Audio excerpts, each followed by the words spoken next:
مسیح یسوع کے نام میں آپ سب کو سلام۔ آج ہم اس پیغام کے بارے میں غور کریں گے جو مقدسہ مریم کو دیا گیا، جو مقدسہ مریم کو پیغام دیا گیا، اور کس کی طرف سے دیا گیا؟ جبرائیل فرشتے کی طرف سے۔ آئیے میرے ساتھ دیکھیں لوکا کی انجیل اس کا پہلا باب اور 26ویں آیت۔ ہم ساتھ ساتھ ان آیات کو پڑھیں گے۔ لوکا کی انجیل اس کا پہلا باب اور 26ویں آیت۔ اس میں بہت ساری باتیں یاد رکھنے والی ہیں، بہت ساری باتیں سیکھنے والی ہیں، سو آپ سب کی توجہ مطلوب ہے، ذرا غور سے سنیے گا۔ لکھا ہے، چھٹے مہینے میں جبرائیل فرشتہ خدا کی طرف سے گلیل کے ایک شہر میں جس کا نام ناصرت تھا ایک کنواری کے پاس بھیجا گیا۔ ایک کنواری کے پاس بھیجا گیا۔ یہ آیت ہمیں بڑا کلیئرلی بتا رہی ہے کہ چھٹے مہینے میں، اور چھٹا مہینہ کون سا؟ بالکل، یوحنا اصطباغی کے جو الیشبہ ہے، جو اس کی والدہ ہیں، اس کے حمل کا چھٹا مہینہ۔ بعض لوگ اس کو سال کا چھٹا مہینہ سمجھتے ہیں، لیکن یہ کانٹیکسٹ اس کو بیان کرتا ہے کہ یہ سال کا چھٹا مہینہ نہیں، کیونکہ بالکل پریویس کانٹیکسٹ میں کس کی بات ہو رہی ہے؟ یوحنا اصطباغی کی بات ہو رہی ہے۔ سو یہ الیشبہ کے حمل کا چھٹا مہینہ تھا، اور اسی سے بات آگے بڑھائی گئی ہے۔ سو یوحنا اصطباغی یسوع مسیح سے کتنا بڑا ہے؟ 6 ماہ بڑا ہے۔ سو چھٹا مہینہ ہے الیشبہ کے حمل کا، اور لکھا ہے جبرائیل فرشتہ خدا کی طرف سے گلیل کے ایک شہر میں جس کا نام ناصرت تھا ایک کنواری کے پاس بھیجا گیا۔ ناصرت کے بارے میں تھوڑی سی بات کرنا چاہوں گا کہ یہاں پر لکھا ہے گلیل کے شہر ناصرت۔ اب گلیل آپ کو پتا ہے کہ ایک صوبہ ہے، جس طرح پنجاب ایک صوبہ ہے، سندھ ایک صوبہ ہے، یا بلوچستان ایک صوبہ ہے، اور اس میں شہر لاہور ہے۔ لیکن ناصرت بیسیکلی ایک شہر نہیں ہے، ناصرت ایک قصبہ تھا، یا ایک آپ کہہ لیں کہ گاؤں تھا۔ اور یونانی زبان میں کیونکہ کلام مقدس کو لکھا گیا ہے، سو یونانی میں ٹاؤن کے لیے یا قصبے کے لیے کوئی لفظ موجود نہیں ہے۔ ٹاؤن کے لیے اور قصبے کے لیے کوئی لفظ موجود نہیں ہے۔ سو اس لیے، اور لفظ کیا ہے؟ پولیس۔ یہاں پر لفظ جو یونانی میں یوز کیا گیا ہے وہ ہے POLIS، اور اس کا مطلب شہر ہوتا ہے۔ سو اس لیے چونکہ ٹاؤن کے لیے یا قصبے کے لیے کوئی لفظ موجود نہیں ہے، اس لیے شہر کا لفظ استعمال کیا گیا ہے۔ ناصرت کے لیے شہر کا لفظ، لیکن یہ شہر تھا نہیں، بڑا ایک انسگنیفیکنٹ سا چھوٹا سا ایک گاؤں کہہ لیں یا ایک قصبہ کہہ لیں، جس کی آبادی کچھ لوگ تو خیال کرتے ہیں کہ شاید 500 تھی، اور کچھ لوگ خیال کرتے ہیں کہ شاید 2000 تھی، لیکن یہ اتنی چھوٹی آبادی والا شہر تھا یا قصبہ تھا کہ سب لوگ ایک دوسرے کو جانتے تھے۔ آپ کو پتا ہے کہ شہروں میں لوگ ایک دوسرے کو نہیں جانتے، گاؤں میں ایک دوسرے کو سارے لوگ جانتے ہیں۔ اسی لیے دنیا کو گلوبل ولیج بولتے ہیں، گلوبل سٹی نہیں بولتے۔ کبھی غور کیا آپ نے؟ دنیا کو کہتے ہیں کہ اب دنیا کیا بنتی جا رہی ہے؟ گلوبل ولیج بنتی جا رہی ہے۔ ولیج کا مطلب یہ، ولیج میں سب لوگ ایک دوسرے کو جانتے ہوتے ہیں، ایک دوسرے کے قریب ہوتے ہیں۔ تو دنیا اب گلوبل ولیج بنتی جا رہی ہے، گلوبل سٹی نہیں۔ سٹی میں لوگ نارملی ایک دوسرے کو نہیں جانتے، ایک دوسرے کا پتہ نہیں ہوتا، ایون کہ محلے میں آپ کو سارے جو محلے دار ہیں ان کا نہیں پتہ ہوتا، لیکن گاؤں میں سب لوگوں کو پتہ ہوتا ہے۔ سو جب آپ کو پتا ہے کہ یسوع مسیح کی طرف جب لوگوں نے اشارہ کیا تھا، تو کیا انہوں نے کہا تھا کہ اس کے بھائی، اس کی بہنیں ہماری طرف ہیں، اس کے بھائی یہاں پہ ہیں، ہم اسے جانتے ہیں، یہ تو اس کا بیٹا ہے۔ اس کا مطلب ہے کہ سب لوگ جانتے تھے یسوع مسیح کو، سب لوگ، کیونکہ سارے لوگوں کو وہاں پر جانتے تھے۔ چھوٹے چھوٹے علاقے تھے، چھوٹے چھوٹے قصبے تھے۔ تو وہاں پر ایک کنواری کے پاس بھیجا گیا جبرائیل کو، اور جبرائیل وہ فرشتہ ہے جو خدا کے حضور میں رہتا ہے اور خدا کے انتہائی اہم پیغام دنیا تک لے کر آتا ہے۔ 2 ہی فرشتوں کا ذکر ہے کلام مقدس میں، ایک جبرائیل اور ایک میکائیل۔ سو جب بھی جنگ سے ریلیٹڈ کوئی بات ہوتی ہے، فوج سے، پاور سے ریلیٹڈ کوئی اس طرح کی بات ہوتی ہے، تو وہاں پر میکائیل کا ذکر آتا ہے۔ اور جب پیغام رسانی کی، انتہائی اہم پیغام لے کے جانے کی بات ہوتی ہے، تو کس کا ذکر آتا ہے؟ جبرائیل کا۔ سو ناصرت میں، جو کہ ایک بہت ہی انسگنیفیکنٹ سا چھوٹا سا قصبہ ہے، شاید زیادہ لوگ اسے جانتے نہیں، اور اس کی وجہ یہ بھی ہے کہ لوکا کیا لکھتا ہے؟ گلیل کے شہر ناصرت میں، گلیل کے شہر۔ اب اگر وہ یروشلیم کا ذکر کرے تو شاید یہودیہ کے یروشلیم کا ذکر نہ کرے، شاید۔ کیوں؟ کیونکہ یروشلیم کو سب جانتے تھے، یروشلیم ایک بڑا شہر تھا اور مشہور شہر تھا, سارے لوگ اسے جانتے تھے, لیکن ناصرت کو آئیڈینٹیفائی کرنا پڑا ہے, بتانا پڑا ہے کہ کون سا ناصرت, کیونکہ لوکا کس غیر قوم سے تعلق رکھتا ہے اور بہت سارے غیر قوم کے لوگ پڑھیں گے. تو اگر وہ کہتا کہ ناصرت میں پیدا ہوا تو لوگوں کو پتہ ہی نہ چلتا کہ ناصرت میں, کیا خیال ہے؟ لوگوں کو پتہ ہی نہ چلتا کہ کون سا ناصرت ہے, بھئی کہاں ہے یہ ناصرت, کس جگہ پہ واقع ہے. تو اس لیے اس نے آئیڈینٹیفائی کیا ہے کہ گلیل کے شہر ناصرت میں, تاکہ لوگوں کو پتہ چلے کہ یہ کہاں پر واقع ہے. اب وہاں پر لکھا ہے کہ ایک کنواری کے پاس بھیجا گیا. اب جو لفظ استعمال ہوا ہے وہ پارتھینوس, اور اس کا مطلب کیا ہے؟ ایسی خاتون جس کا کوئی جسمانی ریلیشن کسی مرد کے ساتھ نہ ہو. ہم کنواری پر بعد میں بھی بات کریں گے, کیونکہ مقدسہ مریم کے کنواری ہونے کو لے کر بہت ساری بدعات نے راستہ نکالا. بہت سارے غیر قوم کے لوگ جو ہیں وہ کنواری پیدائش پر حملہ کرتے ہیں, اور بیسیکلی غیر قوم کے لوگ نہیں کرتے, یہ ابلیس کرتا ہے. کنواری پیدائش پر اٹیک کون کرتا ہے؟ ابلیس کرتا ہے, سائنس کے ذریعے, مختلف لوگوں کے ذریعے. جی ایسا تو ہو ہی نہیں سکتا. یہ ہم اس کے تعلق سے بعد میں بات کریں گے. سو وہاں پر ایک خاتون ہے, ایک لڑکی ہے جس کے پاس فرشتے کو بھیجا گیا ہے, اور فرشتہ ایک بہت ہی اہم پیغام لے کر پہنچا ہے. آئیے دوبارہ آئیے لوکا کی انجیل. ایک کنواری کے پاس بھیجا گیا جس کی منگنی داؤد کے گھرانے کے ایک مرد یوسف نام سے ہوئی تھی, اور اس کنواری کا نام مریم تھا. اب جو میری لفظ ہے یہ بیسیکلی یونانی لفظ ہے, اور جو مریم لفظ ہے یہ عبرانی لفظ ہے. ہم دونوں ہی استعمال کرتے ہیں, ہم میری بھی کہہ لیتے ہیں اور مریم بھی کہہ لیتے ہیں. اردو میں مریم اور انگریزی میں میری, لیکن یہ بیسیکلی یونانی عبرانی. تو مریم کے پاس ایک فرشتے کو بھیجا گیا, ایک پیغام دے کر ایک فرشتے کو مریم کے پاس بھیجا گیا جس کی منگنی داؤد کے گھرانے کے ایک مرد یوسف نام سے ہوئی تھی. اب یہ جو منگنی تھی اس زمانے میں, یہ عام منگنی نہیں تھی. اگر آپ اس کو سمجھیں کہ جس طرح ہم منگنی کرتے ہیں اور جدو دل کیتا توڑ دیتا, یہ ویسی منگنی نہیں تھی. بٹروول اس کو بولتے تھے, اور یہ ایسی منگنی تھی جس میں ایک طرح کا کانٹریکٹ ہوتا تھا, اور اس کو توڑنے کے دو ہی طریقے تھے. اس کو توڑنے کے دو طریقے ہوتے تھے, یا تو طلاق کے ذریعے یا موت کے ذریعے. یہ آپ سمجھ لیں کہ ایک طرح کا نکاح ہی تھا. اکٹھے نہیں ہوئے, وہ شادی کنسومیٹ نہیں ہوئی, شروع نہیں ہوئی, سٹارٹ نہیں ہوئی, یا سمجھ لیں رخصتی نہیں ہوئی, لیکن ایک طرح سے نکاح ہو گیا. ایک طرح سے یہ منگنی ایک طرح سے نکاح کی حیثیت رکھتی تھی.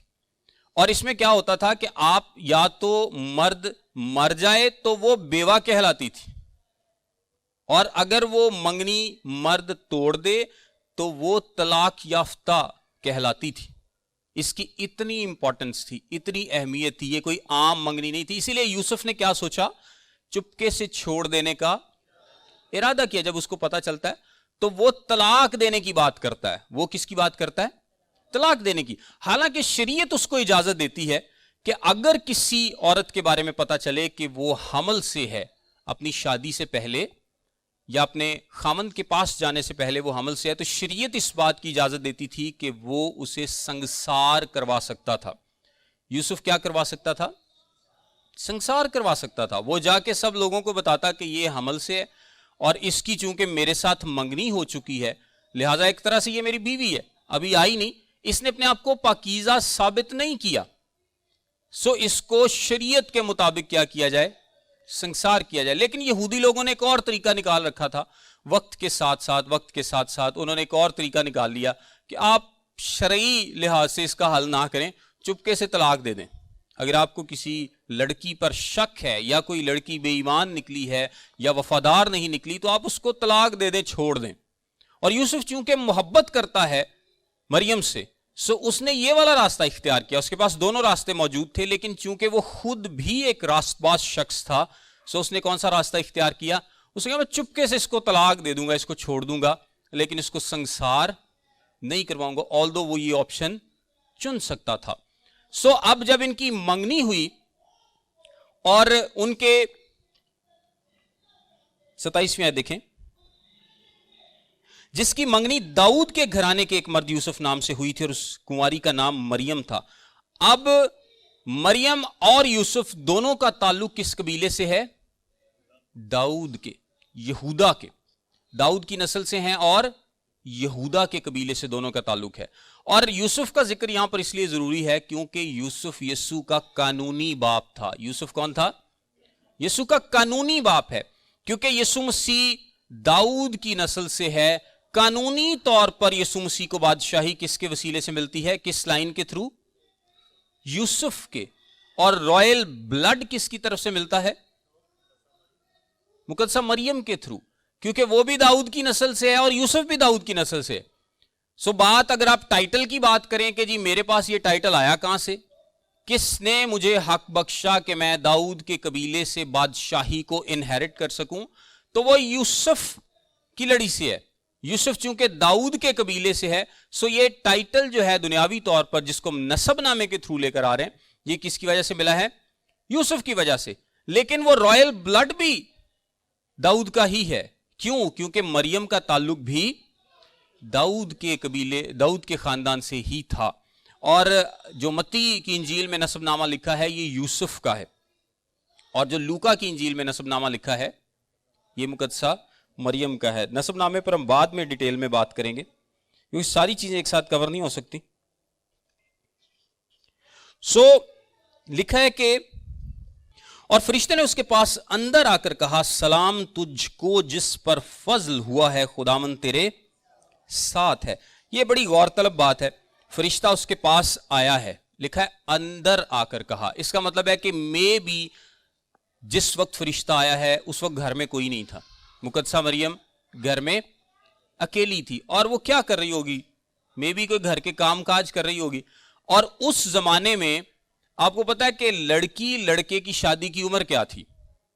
کیسر اگسطس نے منگنی کے لیے کم سے کم جو عمر ہے وہ 10 سال مقرر کر رکھی تھی کہ کم سے کم 10 سال کی ایج میں آپ منگنی کر سکتے ہیں. اور یہودی بھی مور اور لیس اسی طریقے پر چلتے تھے. وہ جب 11-12 سال کی لڑکی ہوتی تو اس کی منگنی کر دیتے. یہ منگنی جو ہوئی ہے. اور 13 یا 14 سال کا لڑکا ہوتا تو اس کی منگنی کر دیتے. یعنی 1-2 سال کے فرق سے 11-12 سال کی لڑکی اور 13-14 سال کا لڑکا. اور یہ منگنی تقریباً 1 سال چلتی تھی. اس کا جو قانونی پیریڈ تھا نارملی جو اس وقت پایا جاتا تھا، ہسٹوریکلی ہمیں پتہ چلتا ہے وہ تقریباً 1 سال تھا کہ 1 سال کے اندر اندر یہ شادی ہو جاتی تھی. اب یہی 1 سال چل رہا تھا، یعنی مقدسہ مریم کی اور یوسف کی منگنی ہو چکی ہے اور یہ 1 سال چل رہا ہے جس کے بعد ان کی شادی ہوگی. اب اس پیریڈ میں وہ کرتے کیا تھے؟ مرد کی رسپانسبلٹی تھی کہ 1 سال کے اندر اندر وہ ثابت کرے گا کہ وہ اپنی بیوی کا بوجھ اب اٹھا سکتا ہے. وہ اب اس قابل ہے کہ بیوی کو لے آئے، اس کو پالے پوسے، اس کا خیال کر سکے، اس کو لے کے آگے چل سکے، اپنے خاندان کو لے کر آگے بڑھ سکے. یہ مرد کی ذمہ داری ہوتی تھی. اور مرد کی ایک اور ذمہ داری بھی تھی کہ وہ گھر تعمیر کرتا تھا.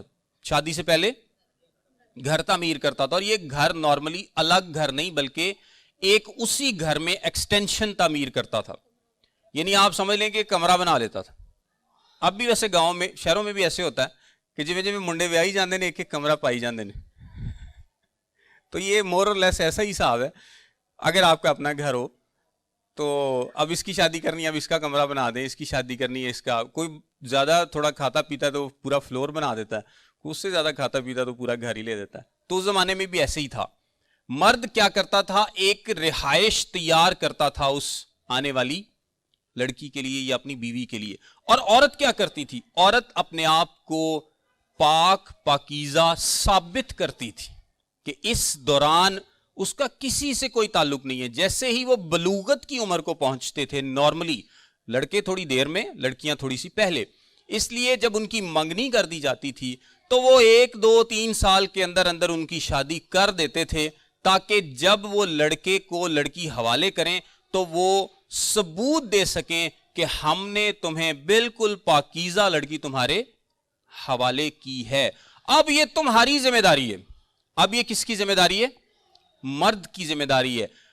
کنوارپن کو لے کر، لڑکی کی پاکیزگی کو لے کر وہ لوگ بہت سخت تھے، بڑے سخت قسم کے قوانین تھے، اور وہ کہتے تھے کہ لڑکی کنواری ہی ہونی چاہیے جب اس کی شادی ہو. لہٰذا اس کا حل ان کے پاس یہی تھا کہ وہ جلد از جلد کیا کرتے تھے, اس کی شادی کر دیتے تھے, تاکہ وہ جو عام طور پر جسمانی خواہشات ہوتی ہیں جو انٹائس کرتی ہیں یا جو مختلف رغبتیں ہوتی ہیں جوانی کی, ان سے بچا جا سکے, جلد از جلد ان کی شادی کی. اور اس وقت تو ایسا بھی کوئی سین نہیں تھا کہ لڑکا اپنے پاؤں پہ کھڑا ہوگا یا لڑکی پڑھ رہی ہے تو ابھی ایم اے کرے گی, یا جس طرح آج ہوتا ہے. اور شادیاں لیٹ ہوتی ہیں, بہت زیادہ لیٹ شادی کے حق میں ویسے میں بھی نہیں, لیکن بہت زیادہ جلدی شادی کے بھی حق میں نہیں آج کل کے زمانے.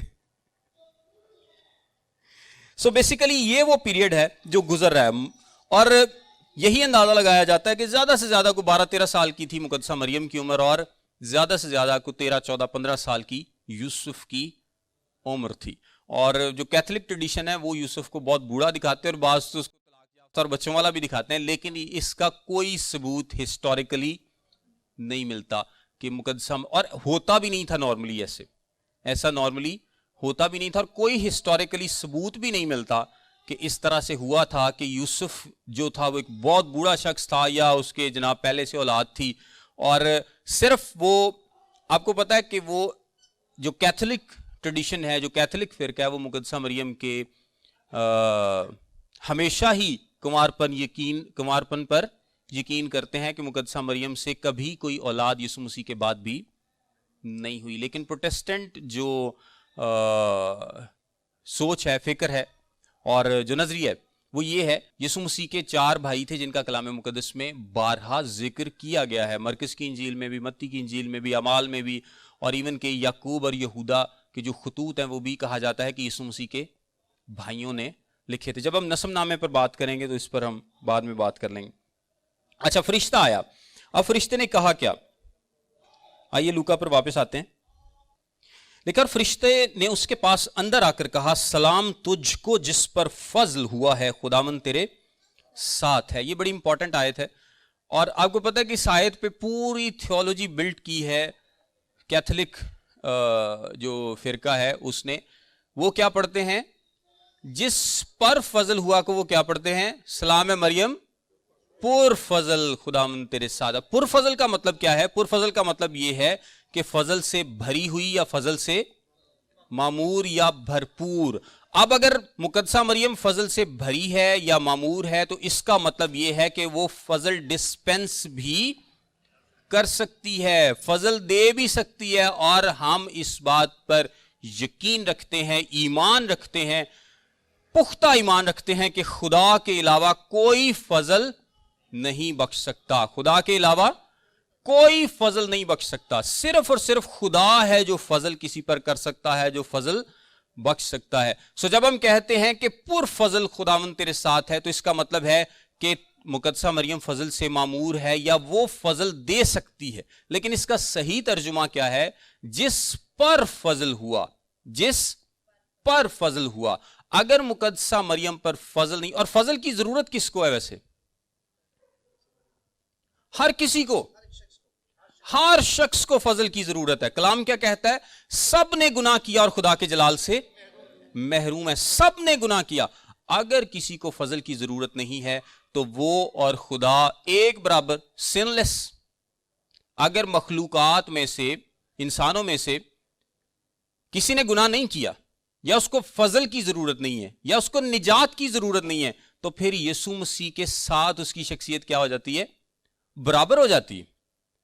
لیکن کلام ایسا نہیں بتاتا. کلام بتاتا ہے کہ سب نے گناہ کیا, سب نے گناہ کیا. اور کیتھولک ٹریڈیشن یہ بھی کہتی ہے کہ مقدسہ مریم جو آدم سے گناہ چلا آ رہا ہے, جس کو موروثی گناہ کہتے ہیں, اس سے بھی پاک تھی. اور یہ بھی بڑی غلط تعلیم ہے, یہ بھی بہت زیادہ غلط تعلیم ہے. مقدسہ مریم کو بھی فضل کی ضرورت تھی جس طرح مجھے اور آپ کو فضل کی ضرورت ہے. مقدسہ مریم کو بھی نجات کی ضرورت تھی. اسی لیے تو اس نے کہا, میری روح میرے منجی خدا سے خوشی. منجی خدا مطلب میرے نجات دینے والے خدا, ایسا خدا جس نے مجھے بھی نجات دیا. مقدسہ مریم کو بھی نجات کس نے دی؟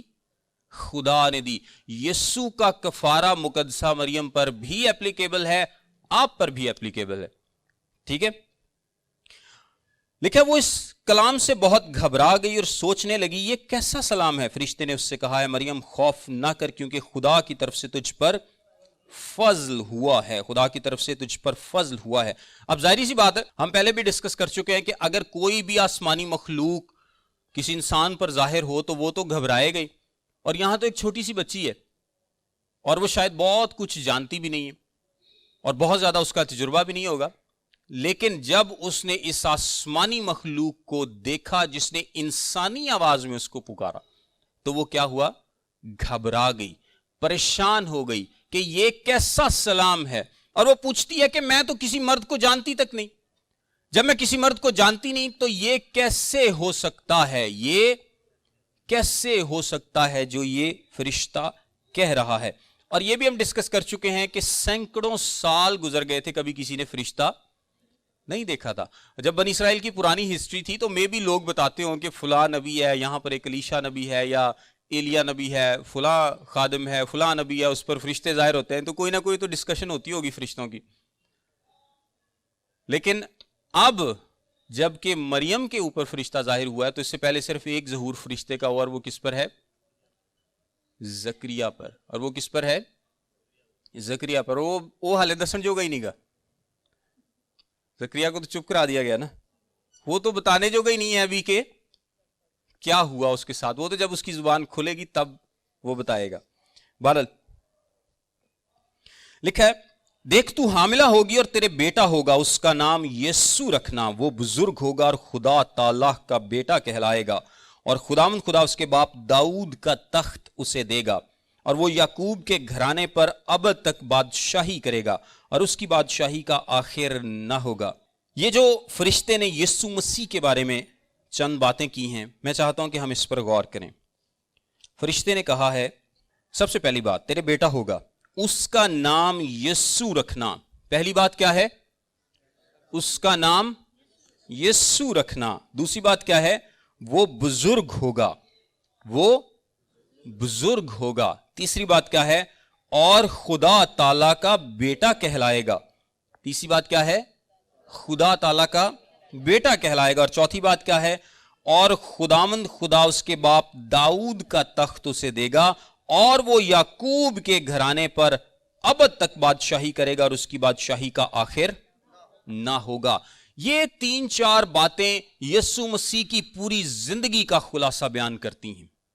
یہ یسوع مسیح کی پوری زندگی کا, اس کے آنے کے مقصد کا پورا خلاصہ بیان کرتی ہیں. سب سے پہلے ہم یسوع نام کو دیکھتے ہیں کہ اس کا نام کیا رکھنا؟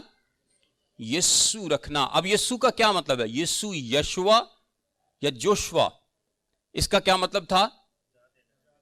یہوہ بچاتا ہے, یہوہ نجات دیتا ہے, بچاتا ہے. پرانا عہد نامہ اس تاریخ سے بھرا پڑا ہے کہ خدا نجات دینے والا خدا ہے, خدا بچانے والا خدا ہے. خدا نے اسرائیل کو بارہا بچایا, بارہا بچایا, بارہا بچایا اور بچاتا رہا, اور اس نے ابدی نجات دینے کا وعدہ بھی کیا اور انتظام بھی کیا. آپ پرانے عہد نامے میں دیکھتے ہیں کہ خدا بار بار بنی اسرائیل کو بچاتا ہے. خدا بچانے والا خدا ہے, خدا نجات دینے والا خدا ہے. اور یہ خدا کیا ہوگا؟ خود اس دنیا میں آئے گا. اور یسایہ نے کیا کہا تھا؟ اس کا نام کیا رکھے گی؟ ایمانویل. اس کا نام کیا رکھے گی؟ ایمانویل. اور ایمانویل کا کیا مطلب ہے؟ خدا ہمارے ساتھ. خدا بچانے والا خدا ہے, اور یہ خدا بچانے کے لیے خود اس دنیا میں آئے گا اور ہمارے ساتھ رہے گا. خدا ہمارے ساتھ رہے گا. اور بچانے کا طریقہ خدا نے کیا چنا؟ ایک کفارہ بخش موت. کس طریقے سے خدا بچائے گا نسل انسانی کو؟ ایک کفارہ دے کر, کفارہ بخش موت سے, قربانی دے کر. یہ خدا نے چنا تھا, خدا نے یہ طریقہ چنا تھا کہ چونکہ انسان کی جو نجات ہے, اس بدن نے گناہ کیا, اس بدن میں ہی قربانی دی جائے گی اور انسان کو نجات بخشی جائے گی. یہ منصوبہ نجات کا کس نے بنایا؟ خدا نے بنایا. سو یسوع جو نام ہے یہ بیسیکلی ظاہر کرتا ہے کہ خدا نجات دینے والا خدا ہے. پرانے عہد میں بھی وہ نجات دیتا ہے, نئے عہد میں نجات دینے کے لیے وہ خود اتر آیا اور طریقہ اختیار کیا کیا؟ صلیبی موت، ایک کفارہ بخش موت. اپنی موت کے ذریعے وہ کیا دے گا؟ ہم سب کو نجات دے گا. سو جب فرشتہ کہتا ہے کہ اس کا نام یسوع رکھنا، تو یہ بھی ظاہر کرتا ہے کہ خدا کیا دے گا؟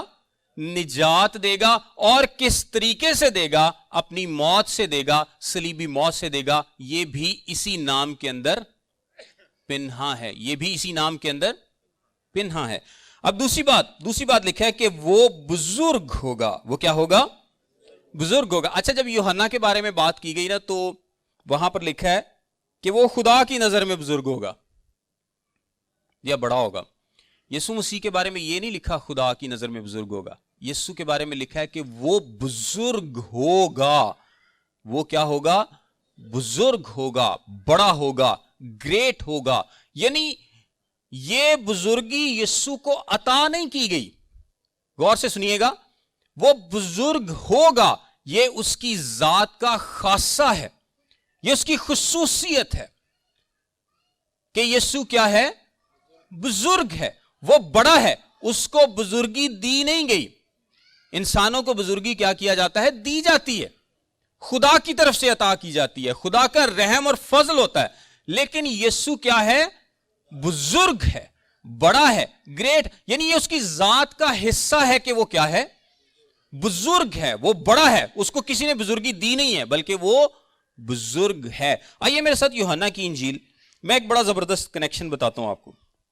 یوحنا کی انجیل اس کا 12واں باب اور 41ویں آیت دیکھیں. یوحنا کی انجیل اس کا 12واں باب اور 41ویں آیت لکھا ہے، یسایہ نے یہ باتیں اس لیے کہیں کہ اس نے اس کا جلال دیکھا اور اسی نے اس کے بارے میں کلام کیا. لکھا ہے یسایہ نے کس کا جلال دیکھا؟ یسوع مسیح کا. یسایہ نے کس کا جلال دیکھا؟ یسوع مسیح کا. اور یسایہ 6 باب میں آپ کو پتا ہے کہ جب ہیکل خدا کے جلال سے بھر گئی تو یسایہ نے کس کا جلال دیکھا تھا؟ خدا کا. یسایہ نے کس کا جلال دیکھا تھا؟ خدا کا جلال دیکھا تھا. یسایہ 6 باب میں آپ اس کو پڑھ سکتے ہیں. ہیکل جب خدا کے جلال سے معمور ہو جاتی ہے تو یسایہ نے خدا کا جلال دیکھا. اور یوحنا کی انجیل کیا کہتی ہے کہ یسایہ نے اسی کا، یعنی یسوع کی طرف اشارہ کر کے وہ کہہ رہا ہے کہ یسایہ نے اسی کا جلال دیکھا تھا، یسوع کا جلال دیکھا تھا. اب یسوع کا جلال اور خدا کا جلال کیا ہوا؟ ایک چیز. یسایہ نے خدا کا جلال دیکھا پرانے عہد میں، اور یوحنا اس کو کیا کہتا ہے کہ یسایہ نے یسوع کا جلال دیکھا. اب یوحنا 12 باب پڑھ سکتے ہیں پورا. یسایہ نے یسوع کا جلال دیکھا. اس کا مطلب ہے کہ یسوع کا جلال اور خدا کا جلال ایک بات ہے، ایک بات ہے. اور یسایہ نے کیا پیشین گوئی کی تھی کہ اس کا نام ایمانویل رکھے گی، جس کا مطلب ہے خدا ہمارے ساتھ. اور اس کے بعد یسایہ نے 9 باب کی 6 اور 7ویں آیت میں کیا لکھا ہے؟ اس لیے ہمارے لیے ایک لڑکا تولد ہوا اور ہم کو ایک بیٹا بخشا گیا، اور سلطنت اس کے کندھے پر ہوگی، اور اس کا نام عجیب، مشیر، خدائے قادر، ابدیت کا باپ، سلامتی کا شہزادہ ہوگا. اب یسایہ نے مسیح کا جلال دیکھا اور یوحنا اس کو بیان کرتا ہے کہ یہ خدا کا جلال تھا. اور پھر یوحنا مزید پہلے باب کی 14ویں آیت میں کیا کہتا ہے؟ اور کلام مجسم ہوا اور فضل اور سچائی سے معمور ہو کر ہمارے درمیان رہا، اور ہم نے اس کا ایسا جلال دیکھا جیسا باپ کے اکلوتے کا جلال. اور آپ کو پتا ہے کہ جب متی کی انجیل کے 17ویں باب میں یسوع مسیح کی صورت بدل گئی تھی تو انہوں نے، شاگردوں نے کیا دیکھا تھا؟ یسوع کے جلال کو دیکھا تھا. یہ بیسیکلی خدا کا جلال ہے، یسوع کا جلال ہے. یسوع کا جلال، خدا کا جلال ایک بات ہے. لیکن جلال ہے کیا؟ خدا کا جلال کیا ہے؟ خدا کے اوصاف ہیں، خدا کی صفتیں ہیں، خدا کے اوصاف ہیں. یوحنا نے خدا کا جلال کیسے دیکھا؟ جب یسوع اس دنیا میں آیا تو کس طرح سے خدا اس دنیا میں چلتا ہے، خدا کس طرح سے بات کرتا ہے، خدا کس طرح سے بولتا ہے، خدا کس طرح سے خیال کرتا ہے، خدا کس طرح سے نجات دیتا ہے، خدا کس طرح سے ان کی حفاظت کرتا ہے. خدا کی ذات کے جتنے اوصاف ہیں یہ خدا کا جلال ہے. اور یہ کس نے ظاہر کیے؟ یسوع مسیح نے. یوحنا کیا کہتا ہے؟ ہم نے اس کا ایسا جلال دیکھا جیسا باپ کے اکلوتے کا جلال. سو بیسیکلی خدا کا جلال کیا ہے؟ خدا کے اوصاف ہیں, اور خدا کے اوصاف ظاہر کس نے کیے اس زمین پر؟ یسوع مسیح نے. یسوع مسیح کی ذات میں اس کے جلال کے جتنے بھی خدا کی ذات کے اوصاف ہیں وہ ظاہر کیے گئے. ظاہر کیے گئے. لوگوں نے دیکھا کہ خدا بات کیسے کرتا ہے, خدا بچاتا کیسے ہے, خدا ترس کیسے کھاتا ہے, خدا رحم کیسے کرتا ہے. مجھے اور آپ کو کوئی پتا چلتا؟ شخصی طور پر یہ جلال ہم میں چلتا پھرتا ہمیں نہیں پتا. ہمیں نہیں پتا چلتا نسل انسانی کو اگر یسوع نہ آتا. اکلوتا بیٹا جو باپ کی گود میں ہے اسی نے ظاہر کیا. اور کلام کیا کہتا ہے؟ وہ اس کی ذات کا نقش, ذات کا نقش, اور دوسری بات جلال کا پرتو. عبرانیوں. سو بیسیکلی اناجیل کیا بیان کرتی ہیں کہ یسوع مسیح نے خدا کا جلال اس دنیا میں ظاہر کیا. خدا کی ذات کے جتنے اوصاف ہیں ان کو مینیفیسٹ کیا سب پر, اور لوگ یسوع کو دیکھ کر جان پائے. یسوع مسیح نے کیا کہا تھا کہ میں اور باپ ایک ہیں, میں اور باپ ایک ہیں. جس نے مجھے دیکھا اس نے باپ کو دیکھا. تو کوئی فرق نہ ہوا. یسایہ نے خدا کے جلال کو دیکھا, اور یوحنا کہتا ہے کہ یسوع کے جلال کو ہم نے دیکھا. اور یوحنا یہ بھی کہتا ہے کہ یسایہ نے بھی اسی کے جلال کو دیکھا. اور جلال بیسیکلی کیا ہے؟ اس کے اوصاف ہیں, خدا کے اوصاف ہیں, اس کی ذات کی خصوصیات ہیں. خدا ہے کیا؟ خدا کی ذات کی کیا خصوصیات ہیں؟ اس پر آپ تھوڑا غور کریں گے تو پھر زیادہ آپ کو سمجھ آئے گی. اچھا, تو وہ بیسیکلی کہتا ہے کہ وہ بزرگ ہوگا. اس کا مطلب کیا ہے؟ کہ وہ بزرگ ہے, وہ خدا کے جلال کو, اس کی صفتوں کو, اس کی ذات کی خصوصیات کو کیا کرے گا؟ ظاہر کرے گا. وہ اس بزرگی کو تمام دنیا پر کیا کرے گا؟ ظاہر کرے گا. سو فرشتے کا مطلب ہے کہ وہ بزرگ ہے, وہ خدا کے برابر ہے, وہ خدا ہے, اور وہ ان تمام خصوصیات کو جو خدا کے جلال میں ہیں کیا کرے گا؟ ظاہر کرے گا, دنیا پر مینیفیسٹ کرے گا. اور دنیا کس کو دیکھے گی؟ خدا کو دیکھے گی. کلام کیا کہتا ہے؟ خداوند آپ ان کے بیچ میں آ موجود ہوگا. سو جب خدا آپ ان کے بیچ میں آ موجود ہوا تو یسوع مسیح نے کہا کہ جس نے باپ کو دیکھا اس نے مجھے دیکھا. اب اس سے اگلی بات کیا کہتا ہے؟ لوکا کی انجیل پہ واپس آئیے. اس سے آگے لکھا ہے وہ بزرگ ہوگا اور خدا تعالیٰ کا بیٹا کہلائے گا. اچھا, خدا تعالیٰ کا بیٹا, اس کا کیا مطلب ہے؟ خدا تعالیٰ بیسیکلی اس کا مطلب ہے موسٹ ہائی. خدا تعالیٰ کا کیا مطلب ہے؟ Most high. اس کا عبرانی میں اس کو بولتے ہیں ایل الیون. اور آپ کو پتا ہے کہ اکثر یہودی لوگ خدا کا نام نہیں لیتے تھے, وہ اس کو کیا بولتے تھے؟ Most high. اگر میں آپ کو حوالے بتاؤں 76ویں آیت میں اسی باب کی, یوحنا بپتسمہ دینے والے کی جب بات ہوتی ہے تو وہاں پر بھی لکھا رہا ہے لڑکے تو خدا تعالیٰ کا نبی کہلائے گا. یہاں پر بھی یہی لفظ استعمال ہوا ہے. پھر لوکا 6 باب اس کی 35ویں آیت میں لکھا ہے تم اپنے دشمنوں سے محبت رکھو اور بھلا کرو, بغیر نا امید ہوئے قرض دو تو تمہارا اجر بڑا ہوگا اور تم خدا تعالیٰ کے بیٹے ٹھہرو گے. بیسیکلی بات کیا ہے؟ بیسیکلی بات یہ ہے کہ جو موسٹ ہائی لفظ ہے یہ کس کے لیے استعمال ہوتا ہے؟ خدا تعالیٰ کے لیے. خدا تعالیٰ یعنی موسٹ ہائی, اور خدا سے ہائی اور کوئی نہیں ہے. سب سے اونچا, سب سے اونچا, سب سے اونچا کون ہے؟ خدا ہے. یہودی جب خدا کو پکارتے تھے تو وہ کیا کہتے تھے؟ موسٹ ہائی, سب سے بڑا, سب سے اونچا. تو فرشتہ کیا کہتا ہے کہ وہ جو سب سے بڑا ہے, وہ جو سب سے اونچا ہے, یہ کیا ہوگا؟ اس کا بیٹا کہلائے گا. اور بیٹا کہلانے سے مراد یہ ہے کہ جو خصوصیات آپ کو پتا ہے, جو ایسنس باپ کا ہوتا ہے, جو باپ ہے وہی بیٹا ہوتا ہے. یہ بیٹا اس سینس میں نہیں ہے کہ جی روحانی اصطلاح میں بیٹا کہلائے گا, بلکہ جیسا باپ ہے ویسا ہی بیٹا ہوگا. جو قدرت, جو اختیار, جو حکمت باپ رکھتا ہے وہی بیٹے میں ہوگی. جو سب کچھ باپ کا ہے وہی بیٹے کا ہے. سو یہ اس کا بیٹا کہلائے گا. موسٹ ہائی کا کیا کہلائے گا؟ بیٹا کہلائے گا. جیسا باپ ویسا بیٹا, جیسا خدا ہے ویسا ہی یہ لڑکا جو پیدا ہونے والا ہے یہ ویسا ہی ہوگا. یہ بزرگ ہوگا, اس کا نام یسوع رکھنا. وہ بزرگ ہوگا اور خدا تعالیٰ کا بیٹا کہلائے گا. اس سے آگے کیا لکھا ہے؟ اور خداوند خدا اس کے باپ داؤد کا تخت اسے دے گا اور وہ یعقوب کے گھرانے پر ابد تک بادشاہی کرے گا اور اس کی بادشاہی کا آخر نہ ہوگا. یعنی اس کے بعد کیا ہوگا؟ اس کے بعد یہ ہوگا کہ جب یسوع صلیبی موت پر فتح پائے گا، جب یسوع موت پر فتح پائے گا صلیبی موت کے بعد، تو خدا اس کے باپ داؤد کا تخت جس کا وعدہ داؤد کے ساتھ کیا گیا تھا اسے دے گا اور وہ یعقوب کے گھرانے پر ابد تک بادشاہی کرے گا اور اس کی بادشاہی کا آخر نہ ہوگا.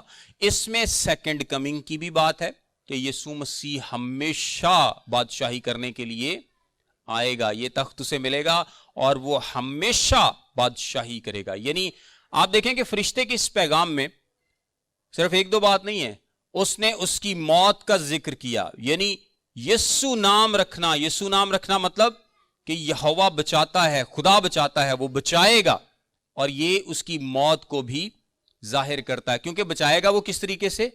اپنی موت سے، اپنی کفارہ بخش موت سے وہ بچائے گا. وہ بزرگ ہوگا، یعنی اس کی جو زندگی ہے اس دنیا میں، جو اس کے سال ہیں، ان سالوں میں وہ کیا کرے گا؟ خدا کی خصوصیات، اس کے اوصاف کو لوگوں پر ظاہر کرے گا. وہ ان اٹ سیلف اپنی ذات میں بزرگ ہے. یہ بزرگی اس کو کہیں سے ملی نہیں ہے، بلکہ وہ بزرگ ہے. وہ ان اوصاف کو رکھتا ہے، یہ اوصاف اس کو دیے نہیں گئے، یہ اوصاف اس کی ذات کا حصہ اور خاصہ ہے. یہ وہ خود ہے، ان اوصاف کا مالک وہ خود ہے، یہ اس کی ذات سے نکلتے ہیں. وہ لوگوں کو دکھائے گا اپنی زمینی زندگی سے. بزرگ ہوگا اس زمین پر بعد میں بھی، لیکن اس زمین پر بزرگ ہوگا کا مطلب یہ ہے کہ وہ لوگوں کو دکھائے گا کہ خدا کیسا ہے، اس کا جلال کیسا ہے، اس کے اوصاف کیسے ہیں، اس کی خصوصیات کیسی ہیں، کس طرح سے خدا برتاؤ کرتا ہے.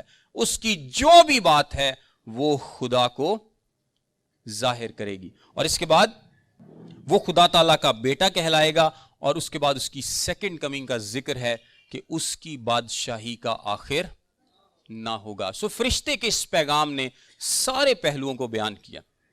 یہ کوئی چھوٹا پیغام نہیں تھا، یہ بہت بڑا پیغام تھا، بہت بڑا پیغام تھا کہ کس طرح کا لڑکا اس دنیا میں پیدا ہونے جا رہا ہے. خدا خود مجسم ہو کر اس دنیا میں آنے جا رہا ہے. اور اب کون خدا کا جلال دیکھے گا؟ دنیا خدا کے جلال کو چلتے پھرتے اپنے درمیان میں دیکھے گی. خداوند آپ سب کو برکت دے.